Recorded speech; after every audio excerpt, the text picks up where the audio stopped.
नमस्कार मित्रों, गोल्डचक्र की यूट्यूब चैनल पे आप लोगों का स्वागत है। मेरा नाम है नवीन कुमार। हम लोग यूपीपीसीएस मेंस का जीएस फोर्थ पेपर इथिक्स वाले पेपर को पूरी तरह एनालिसिस के बेस पर डिस्कशन करने का प्रयास कर रहे हैं। मेरे प्यारे भाई, टोटल 8 ही वैल्यूम है। 8 वैल्यूम से सोचिए ना कि 200 नंबर के क्वेश्चन आने हैं, ठीक है, जिसमें 7वां वाला वैल्यूम आपका चल रहा है। 7वें वाले वैल्यूम में हमने कई टॉपिक आपको डिलीवर भी कर दिया है, जिसमें वैदिक संहिता के नैतिक सिद्धांत, उपनिषद, गीता, बौद्ध धर्म, जैन धर्म, चारवाक दर्शन, सारा कुछ जो है वर्तमान प्रासंगिकता के हिसाब से आपको कंटेंट हमने डिलीवर किया है। मेरे प्यारे भाई, आज जो आपका टॉपिक है बहुत बेहद इंपॉर्टेंट टॉपिक है, गांधी और उनके जो है फिलॉसफी, ठीक है। गांधी की सत्य, अहिंसा, परोपकार, सहिष्णुता, गांधी के जो है सर्वोदय के विचार, इनकी न्यासिता का सिद्धांत, सारा कुछ देखने वाले हैं। इतना जबरदस्त टॉपिक है कि आपका जीएस फर्स्ट पेपर में जब आप मॉडर्न इंडिया में जाओगे वहां पर भी तो पूछता ही पूछता है। साथ ही साथ ये जो इथिक्स वाले पेपर में इतना जबरदस्त इसकी भूमिका है, इनकी भूमिका है कि आप कुछ कहिए मत। इसके अलावा जब आप एस्से वगैरह लिखते हैं ना, तो वहां पर भी इनकी प्रासंगिकता पूर्ण रूप से नजर आती है। तो आते हैं गांधी के विषय में, थोड़ा सा पहले हम एक भूमिका तैयार करेंगे और उसके बाद जो है गांधी के विचारों पर किन किन चीजों का प्रभाव रहा ये देखेंगे। फिर उसके बाद राजनीति पर गांधी के दृष्टिकोण क्या है, फिर सर्वोदय के विचार, आज यहीं तक क्लास लेंगे। और फिर उसके बाद जो है गांधी के अन्य दर, न्यासिता का सिद्धांत और सब सारी चीजें, सारे एंगल जितने भी हो सकते हैं वो हम सारा कुछ देखने वाले हैं। कंटेंट के साथ किसी प्रकार का कंप्रोमाइज मैं नहीं करूंगा, भले ही मुझे क्लास एक्स्ट्रा लेनी पड़े, ठीक है ना। तो आते हैं, अगर हमको भूमिका लिखनी हो तो हम कैसे लिखेंगे। देखिए, गांधी कब मरे, कब जिए, कहां पर इनका जो है जन्म हुआ, चंपारण, खेड़ा, अहमदाबाद, सविनय अवज्ञा, भारत छोड़ो आंदोलन, असहयोग आंदोलन वगैरह वगैरह क्या था, ये हिस्ट्री का पॉइंट है। यहां पर केवल केवल हम गांधी के नैतिक सिद्धांत और उसकी जो है प्रशासन में उपयोगिता को पढ़ने वाले हैं, ठीक है ना। तो आते हैं, थोड़ा सा हम प्रस्तावना को देखें। तो महात्मा गांधी के नैतिक सिद्धांत सत्य, अहिंसा, साधन साध्य की शुचिता एवं करुणा पर आधारित है, जो आज के प्रशासनिक भ्रष्टाचार, राजनीतिक नैतिक पतन एवं सामाजिक विषमता के दौर में सुशासन व नैतिक नेतृत्व को मार्गदर्शन प्रदान करते हैं। तो ये आप भूमिका बता सकते हैं कि गांधी की जो है नैतिक प्रासंगिकता के संदर्भ में, ठीक है। अब थोड़ा सा हम आते हैं कि गांधी का जो विचार है उस पर किन किन चीजों का इंपैक्ट रहा, प्रभाव रहा। पहला है भारतीय दर्शन। अब सवाल है साहब कि भारतीय दर्शन में तो कई दर्शन है, जैसे हिंदुइज्म है, बौद्धिज्म है, जैनिज्म है, उपनिषद है। तो यहां से क्या क्या गांधी के विचारों पर इंपैक्ट डाला गया या प्रभाव पड़ा। एक हिंदू धर्म, जैसे हिंदू दर्शन है, यहां पर सत्य, अहिंसा, कर्मयोग, ये सब, जैसे गीता से कर्मयोग, तो ये सब सारा चीज जो है कहीं ना कहीं हिंदू दर्शन से गांधी के विचारों पर प्रभाव पड़ा। जैनिज्म से पंच महाव्रत, देखिए जैनिज्म जब हमने पढ़ाया आपको तो वहां पर पंच महाव्रत पढ़ाया है, और पंच महाव्रत में हमने बताया कि सत्य, अहिंसा, ठीक है, और इसके अलावा अस्तेय, अपरिग्रह और ब्रह्मचर्य, ये 5 चीजें हमने बताया है। और इन्हीं 5 चीजों का प्रयोग करके व्यक्ति क्या करता है, अपने दुखों का निवारण करता है, ठीक है, या कर्म से मुक्ति पा पाता है। तो ये चीजें हमने जैनिज्म में पढ़ाया था, पंच महाव्रत। अच्छा, पंच महाव्रत का जो इंपैक्ट है वो गांधी पर भी है, ठीक है। बौद्धिज्म में जो करुणा और मध्यम मार्ग का कॉन्सेप्ट है वो गांधी के विचारों पर पड़ता है। उपनिषद, देखिए आत्मा की शुद्धि और सत्य की खोज, ये जो है प्रभाव गांधी के विचारों पर पड़ता है। इसके अलावा कुछ धार्मिक ग्रंथ है, जैसे श्रीमद् भगवत गीता, यहां पर जो निष्काम कर्म की अवधारणा है, मतलब कि जो प्रक्रिया पर बल देता है, कार्यकरण की प्रक्रिया पर, वहां पर निष्काम कर्म मतलब कि बिना किसी कामना के अपने प्रक्रिया को संचालित करना, कर्तव्य या कर्म को संचालित करना, ठीक है ना। कर्तव्य बोध का जो अनुभव जो होता है, जो इनको प्रेरणा मिलती है, वो भगवत गीता से मिलती है।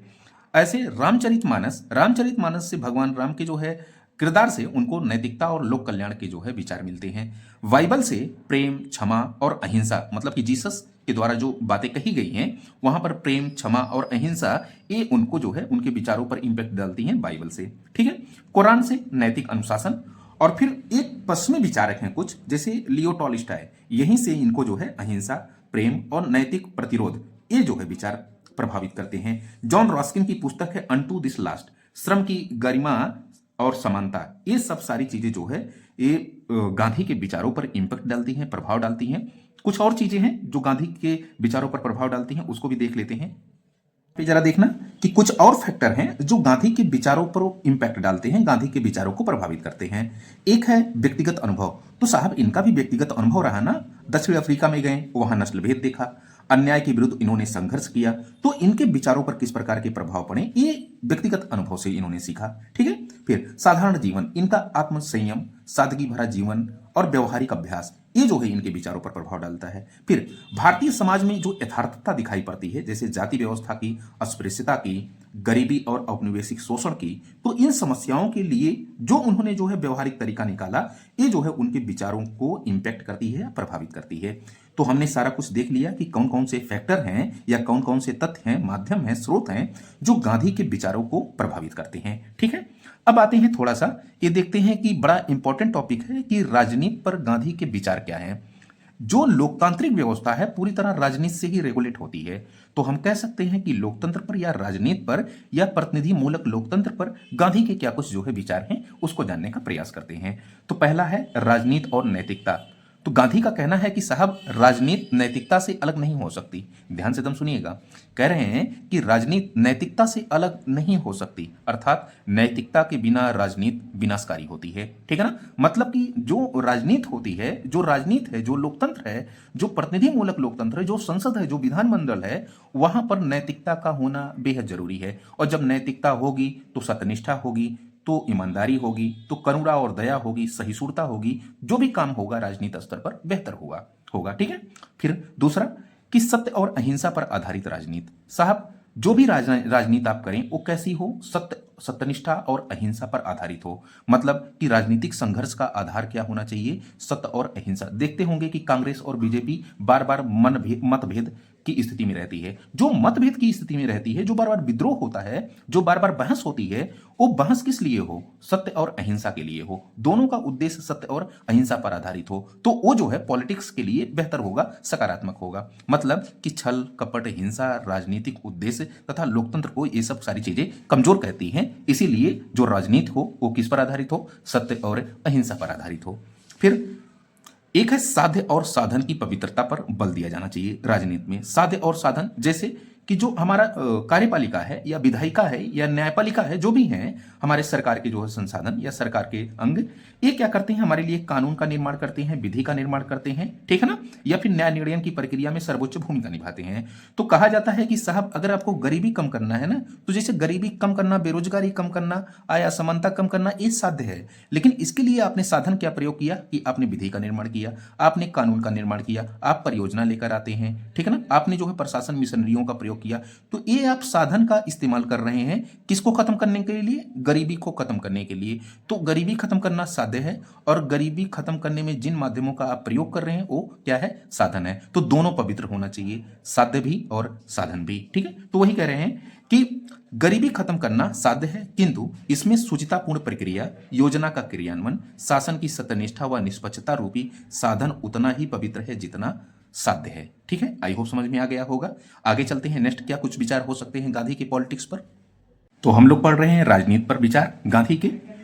नेक्स्ट क्या है कि जन भागीदारी और सत्याग्रह होना चाहिए। साहब जो है शासन प्रशासन राजनीतिक स्तर पर जन भागीदारी बेहद इंपॉर्टेंट है, ताकि जनता का हर एक वर्ग अपनी भागीदारी को शासन प्रशासन स्तर पर महसूस करे, विधि निर्माण पर महसूस करे, तभी तो जो है वास्तविक लोकतंत्र की तरफ हम आगे बढ़ पाएंगे ना। इसीलिए गांधी का मानना है कि जो राजनीति होनी चाहिए उसमें जन भागीदारी बेहतर होनी चाहिए। ठीक है ना, विधि निर्माण से लेकर के शासन प्रशासन स्तर तक। हाँ, अगर जो है सत्ता या सरकार अपने उद्देश्यों से हट करके बात करे तो सत्याग्रह होना चाहिए, और सत्याग्रह इस हथियार के रूप में इस्तेमाल किया जाता है जैसे एक नैतिक हथियार हो। ठीक है, तो वही कह रहा है, ध्यान से सुनिए कि विधि निर्माण से लेकर के शासन प्रशासन स्तर तक जनता का हर वर्ग अपनी भागीदारी महसूस करे।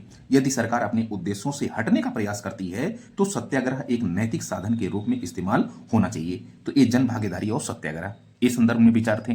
फिर विकेंद्रीकरण और स्वराज। विकेंद्रीकरण क्या होता है कि मतलब कि सत्ता का केंद्रीकरण ना हो, इसका विकेंद्रीकरण हो। मतलब कि हर वर्ग, हर क्षेत्र, हर समूह के पास जो है सत्ता का जो है विकेंद्रीकरण मतलब शक्ति हो। जैसे सीधी सी बात कि केंद्र के पास शक्ति है, राज्य के पास भी शक्ति होनी चाहिए, उसके बाद जो है जो स्थानीय प्रशासन है उनके पास भी शक्ति होनी चाहिए। तो ये शक्ति का विकेंद्रीकरण है। ठीक है, तो शक्ति का विकेंद्रीकरण होना चाहिए और स्वराज होना चाहिए। मतलब कि जो है जो आपका पंचायती राज सिस्टम है, ग्राम पंचायतें हैं, ये स्वराज मतलब किसी प्रकार का विशेष हस्तक्षेप नहीं होना चाहिए। ये स्वतंत्रता की भांति थोड़ा सा व्यवहार करें, तभी जो है ये अपने विकास के मार्ग को आगे बढ़ पाएंगी, आगे संचालित कर पाएंगी।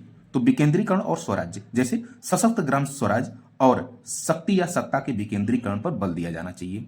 विकेंद्रीकरण लोकतंत्र को मजबूत करता है। तो महात्मा गांधी के लिए एक अनुच्छेद भी डाला गया है संविधान में, अनुच्छेद 40, हर राज्य का यह कर्तव्य होगा कि अपने यहाँ वो पंचायती राज व्यवस्था या ग्राम पंचायतों का गठन करे। ठीक है, तो ये विकेंद्रीकरण के लिए।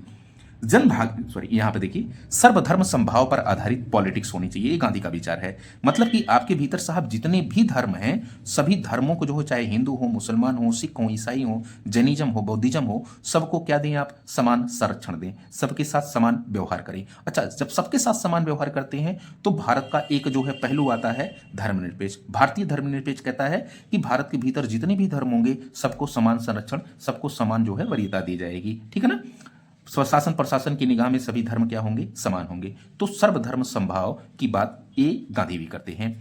तो राजनीति में धर्म का उपयोग विभाजन के लिए नहीं बल्कि नैतिक प्रेरणा के लिए प्रयोग में लाया जाना चाहिए। सभी धर्मों के प्रति सम्मान जो भारतीय धर्मनिरपेक्षता को प्रोत्साहित करता है। लेकिन सवाल है कि गांधी साहब ये इतने विचार तो राजनीति पे देते हैं, लेकिन इनके लिए चुनौतियां क्या उभर के आती हैं राजनीतिक स्तर पे? पहला कि एडीआर की जो रिपोर्ट अभी हाल ही में आई है वो बताती है कि भारत के जो 47% मंत्री है ना, उन पर आपराधिक मुकदमा दर्ज है। और आपराधिक जब मुकदमा दर्ज है तो राजनीति का क्या हो रहा है? अपराधीकरण हो रहा है। पैरासूट पॉलिटिशियन का प्रवेश राजनीति में ज्यादा हो रहा है। पैरासूट पॉलिटिशियन जैसे कि कभी सास भी कभी बहू थी, वो स्मृति ईरानी का नाम सुना होगा, मंत्री भी थी। तो जो स्मृति ईरानी, समझिए बात, उनकी कला, उनका जो योग्यता है वो किस क्षेत्र में थी? कला के क्षेत्र में थी, संगीत गायन के क्षेत्र में थी, है ना, अभिनेत्री के क्षेत्र में थी। लेकिन वो जबरदस्ती जो है पॉलिटिक्स में आई है, और जब जबरदस्ती पॉलिटिक्स में आई है किन्हीं कारणों बस, तो उन्हीं को पैरासूट पॉलिटिशियन कहते हैं। लेकिन वो बाद में अपनी योग्यता को पहचानती हैं, जनता उनको हराती है, तो जाकर के फिर जो है सास कभी बहू थी जैसा सीरियल करने लगती हैं। ऐसा ही जो है आप ओझा को देखे होंगे, ये ओझा जो टीचर है वो जो है आम आदमी पार्टी को ज्वाइन करते हैं, लेकिन बाद में उनको लगता है नहीं, पॉलिटिक्स हमारे लिए नहीं है, हमारे लिए तो जो है क्या है, एजुकेशन ठीक है। तो फिर वो आकर के जो है अपने जो है एजुकेशन पर काम करने लगते हैं। ऐसे कोई महिला पहलवान थी, कांग्रेस की लीडर थी, क्या, विनेश फोगाट, उन्होंने कांग्रेस को ज्वाइन किया, फिर जो है उन्होंने कहा कि नहीं अब हम जो है पहलवानी लड़ेंगे। तो मेरा ये कहना है भाई, ये पॉलिटिक्स, जो पैरासूट पॉलिटिशियन होते हैं वो जबरदस्ती तो पॉलिटिक्स में प्रवेश कर जाते हैं, लेकिन वो लोकतंत्र की जमीनी हकीकतों को वाकिफ नहीं होते हैं, जनता के जो है जमीनी समस्याओं से वाकिफ नहीं होते हैं, इसलिए वो बेहतर कार्य नहीं कर पाते हैं। एक राजनीतिक चुनौती दिखाई पड़ती है। यहां पे देखना जरा, धर्म, धन और बाहुबली ये राजनीति पर हावी है, ये समस्या एक है। फिर इसके अलावा लैंगिक असमानता है, संसद में 14% ही महिलाएं हैं, तो एक दुखद की बात है, राजनीतिक चुनौतियां हैं। तो गांधी के राजनीति पर विचार और कुछ चुनौतियां वर्तमान प्रासंगिकता के हिसाब से हमने सारा कुछ आपको डिलीवर कर दिया। ठीक है ना? आते हैं नेक्स्ट जरा, बेहद इंपॉर्टेंट टॉपिक है गांधी का सर्वोदय विचार। सर्वोदय विचार बहुत इंपॉर्टेंट है, बार बार यहां से क्वेश्चन आते ही रहते हैं। ठीक है, तो थोड़ा सा इसको एकदम बैकग्राउंड से समझने का काम करते हैं, और उसके बाद सर्वोदय के हम सिद्धांत देखेंगे और इसकी वर्तमान प्रासंगिकता देखेंगे। ठीक है ना? अच्छा, सर्वोदय शब्द ये साहब संस्कृत शब्द सर्व और उदय से मिलकर बना होता है। सर्व का अर्थ होता है सभी और उदय का अर्थ होता है कल्याण, अर्थात सभी का कल्याण जिसमें हो वही क्या है? सर्वोदय। यही गांधी ने कहा भी। ठीक है, अब देखना यहाँ पे कि गांधी का सर्वोदय विचार उनकी सामाजिक, आर्थिक और नैतिक दर्शन की आधारशिला है। यहां एक बार सुनना जरा, कह रहा है कि गांधी का सर्वोदय विचार उनकी सामाजिक, आर्थिक और नैतिक दर्शन की आधारशिला है। यह विचार समावेशी विकास और सामाजिक आर्थिक कल्याण की तरफ उन्मुख होती है। तो जो समावेशी विकास है वो क्या है कि मतलब कि ये उदय है, और उदय की तरफ जो है हाशिए के अंतिम पायदान पर खड़े हुए लोगों को लाना, जैसे महिला, एससी, एसटी, ओबीसी, अल्पसंख्यक वगैरह वगैरह, ईडब्ल्यूएस भी ले लीजिए। तो सारे लोगों को उदय की तरफ लाना, जो सभी लोगों को उदय की तरफ ले आएंगे, तो क्या है? सर्वोदय है। ठीक है, ये प्रेरणा कहां से मिली गांधी को? तो ब्रिटिश विचारक हैं जॉन रस्किन। जॉन रस्किन की एक पुस्तक है unto the last. Unto the last का अर्थ ही अंतिम व्यक्ति तक जो है विकास की धारा हो। तो ये हमने कुछ हो सकता है कि गलत सेंटेंस लिख दिया है। ठीक है, अनटू द लास्ट मतलब कि जो है अंतिम व्यक्ति तक भी से ग्रहण किया गया, ये छोड़िए इसको आप। ठीक है, अब यहां पे देखिए, अनटू द लास्ट में 3 प्रकार के सिद्धांत समाहित हैं। कौन कौन से?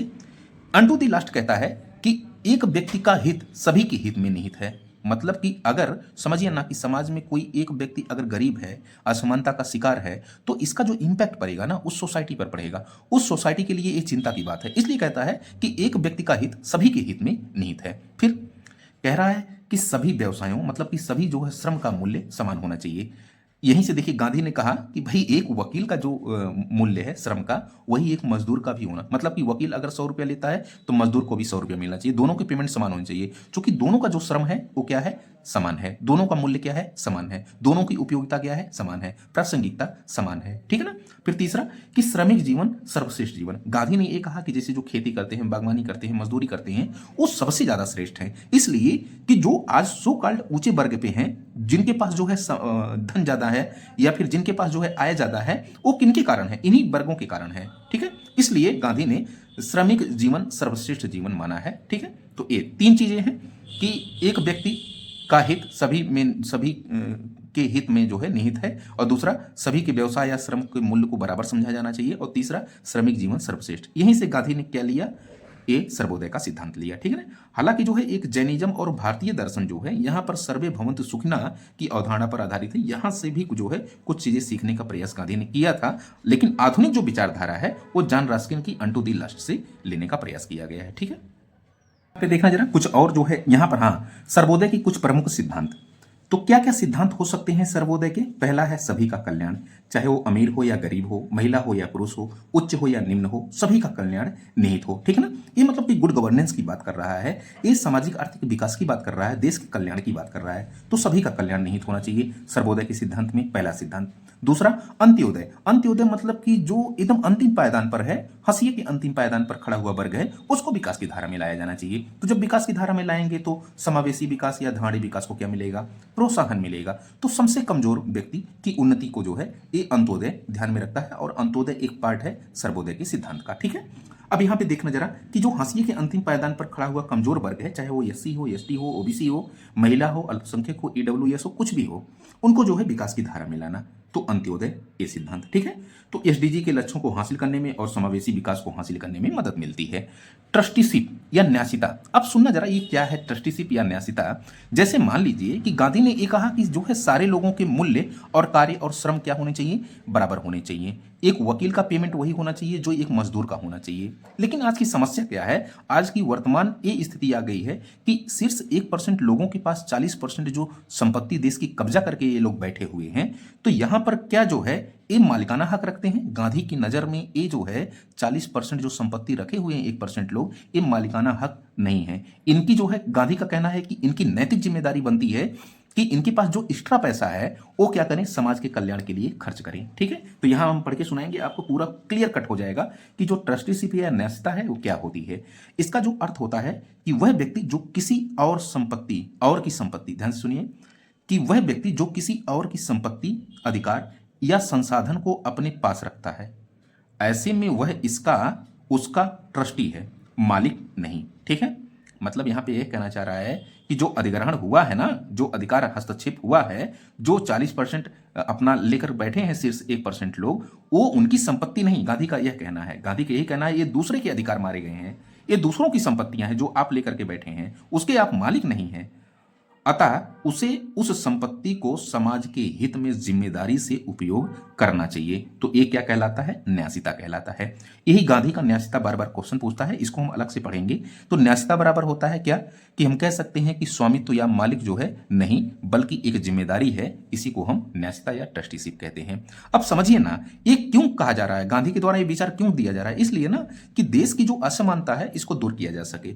असमानता तो है ही, शीर्ष 1% लोगों के पास देश की जो है 40% नेशनल इनकम है।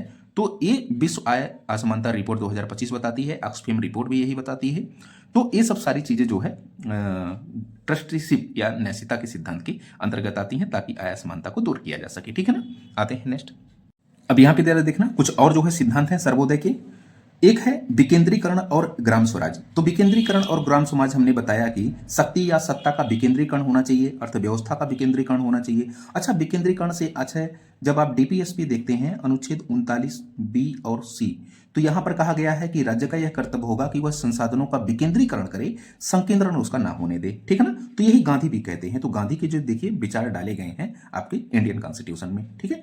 फिर गांधी कहते हैं कि साहब भारत की जो आत्मा है वो गांवों में बसती है, तो ग्रामीण विकास होना चाहिए, और ग्रामीण विकास के लिए विकेंद्रीकरण होना चाहिए, अर्थव्यवस्था का विकेंद्रीकरण होना चाहिए, ठीक है ना, ग्राम स्वराज की स्थापना होना चाहिए। तो आप अनुच्छेद 40 पाते हैं कि पंचायती राज की स्थापना को लेकर के कुटीर उद्योगों की स्थापना होना चाहिए, ताकि अर्थव्यवस्था ग्रामीण स्तर पर बूस्ट हो सके। तो फिर आप अनुच्छेद 43 पाते हैं, जिसमें जो है राज्य का कर्तव्य होता है कि कुटीर उद्योगों की स्थापना पर वो बल दे, ठीक है। गरिमा की स्वतंत्रता, सभी कार्य सम्मान सभी कार्य जो है समान होते हैं, सभी को सम्मान और प्रतिष्ठा के साथ जीवन जीने का अधिकार। ये तो आर्टिकल 21 का जो है व्याख्या की गई है, जान लीजिए गांधी के द्वारा। तो गरिमा के साथ जो है जीवन जीने का जो अधिकार है वो गांधी कहते हैं कि श्रम की गरिमा होनी चाहिए, सभी का जो श्रम है वो बराबर होना चाहिए, इक्वल होना चाहिए, महत्वपूर्ण होना चाहिए। ठीक है। फिर साधन की शुद्धता पर बल। तो हमने ये पहले भी बता दिया है कि साधन की शुद्धता, और जितना साध्य इंपॉर्टेंट है, पवित्र है, उतना साधन भी होना चाहिए। गरीबी दूर करना ये आपका साध्य हो सकता है, लेकिन उसके लिए जो आपने प्रयोग कर रखा है कि चाहे वो कानून का निर्माण, चाहे वो विधि का क्रियान्वयन या फिर प्रशासन, ये जो है साधन, तो साधन की शुद्धता पर बल दिया जाना चाहिए। ठीक है। अब देखिए, जैसे साध्य अच्छा और अच्छा या पवित्र, जैसे गरीबी और बेरोजगारी को दूर करना या समाप्त करना, ये साध्य है। तो साधन जैसे जिम्मेदारी, प्रशासन, विधि, क्रियान्वयन, ये भी जो है शुद्ध होना चाहिए। ठीक है। फिर महिला भागीदारी, महिला सशक्तिकरण पर जो है प्रोत्साहन मिल सके, महिला सशक्तिकरण हो सके। आईएमएफ की एक रिपोर्ट बताती है कि साहब अगर 50% महिलाएं भागीदारी ले लें अर्थव्यवस्था में, तो जीडीपी का जो ग्रोथ है, वो जीडीपी का जो आकार है वो 27% बढ़ सकता है। ठीक है। तो ये हमने कुछ देखा जो है सर्वोदय के सिद्धांत। ठीक है। अब आते हैं थोड़ा सा हम प्रासंगिकता देखते हैं कि इसकी इंपॉर्टेंसी क्या है वर्तमान डायमेंशन से। पहला कि राजनीति और प्रशासन के लिए मार्गदर्शक है। दूसरा कि सभी का कल्याण इसमें निहित है। तीसरा समावेशी और सतत विकास मतलब एसडीजी लक्ष्य को प्रोत्साहित करता है। चौथा आय असमानता को कम करता है। फिर जीवन की गुणवत्ता या जो है श्रम की गरिमा या फिर गरिमापूर्ण जीवन या सम्मानपूर्ण जीवन जीने के लिए प्रोत्साहित करता है। फिर संवैधानिक तथा लोकतांत्रिक मूल्यों के एक अनुरूप है। तो ये कुछ हमने जो है प्रासंगिकता बताई आपको। आते हैं थोड़ा सा इस पर आधारित क्वेश्चन देखते हैं कि मेंस के क्या क्वेश्चन पूछे गए हैं या पूछे जा सकते हैं। वाला क्वेश्चन देखना कि गांधी के विचार पर किन किन तथ्यों का प्रभाव था, उल्लेख कीजिए। ये यूपीपीसीएस का क्वेश्चन है, इसको आपको लिखना है। फिर गांधी जी के राजनीति पर आधारित विचार वर्तमान राजनीतिक व्यवस्था तथा लोकतंत्र के लिए कितना प्रासंगिक है, चर्चा करें। यूपीपीसीएस का क्वेश्चन, सारा कुछ हमने डिटेल से डिस्कस किया है। फिर गांधी का सर्वोदय का विचार, गांधी का सर्वोदय का विचार क्या है या सर्वोदय का सिद्धांत क्या है, इसकी वर्तमान प्रासंगिकता पर चर्चा कीजिए। यूपीपीसीएस का क्वेश्चन। तो सारा कुछ हमने ले लिया है। मैं आपको बताते चलूं कि अभी हमने गांधी का 25% केवल कंप्लीट किया है, 75% हिस्सा भी बाकी है। ठीक है ना। पर्यावरण को लेकर के, न्यासिता के सिद्धांत को लेकर के, समाज के पहलुओं को लेकर के जो है, ठीक है ना, या फिर जो है इनके अलावा गांधी के कुछ मूल्य हैं, 11 मूल्य हैं, उनको हम देखेंगे। और जो अछूतों के लिए गांधी ने कार्य किया, अछूतों मतलब कि जो समाज के हाशिए पर जो खड़ा हुआ वर्ग है, उनके लिए गांधी ने क्या प्रयास किए हैं, ये सब सारा कुछ जब हम देखेंगे तब जाकर के आपका गांधी जी कंप्लीट होंगे। तो अभी बहुत कुछ बाकी है। कंटेंट के साथ कंप्रोमाइज में नहीं करूंगा, धीरे धीरे चीज़ें चलती रहेंगी, बेटर ही होंगी। मिलते हैं कल। Thank you so much.